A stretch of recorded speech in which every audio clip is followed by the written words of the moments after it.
Welcome to recurrent neural networks. These are also artificial neural networks and can be built as deep neural networks. These are used to solve problems which need the network to have additional functionality, hold on to sequences, and to be able to build a context, which then it can use to make better predictions. Recurrent neural networks have found great success in natural language processing applications such as speech synthesis, machine translation, language modeling, and so on. These are also applied when there is a sequence in the input data, like time series data, sound even.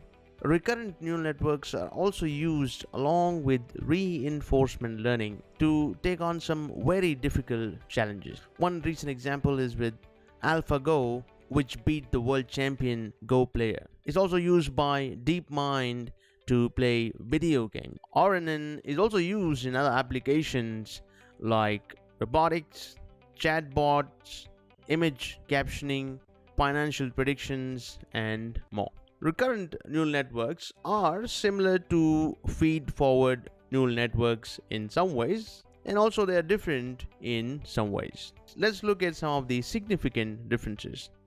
The first and the most important difference is, unlike the feed-forward network, the information in the recurrent neural network, along with flowing from one layer to another, it circles back within a neuron in a hidden layer in certain configurations.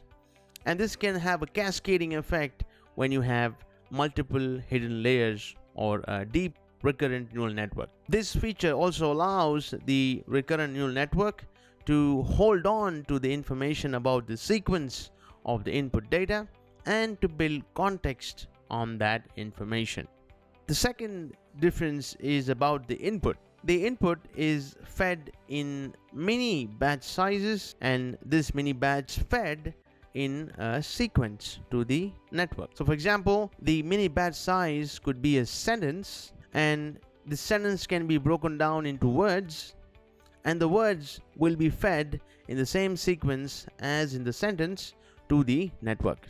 And the third one is the recurrent neural network have a flexible input-output configuration. For example, in other networks like feed-forward or convolution, so you feed in a certain size of input, for example a 4x4 image or a set of features, and then in the output you expect the network to classify into one of many classes, and that many is fixed, for example 10 classes. Or you feed in a number of features and then you expect the network to cluster them into certain groups.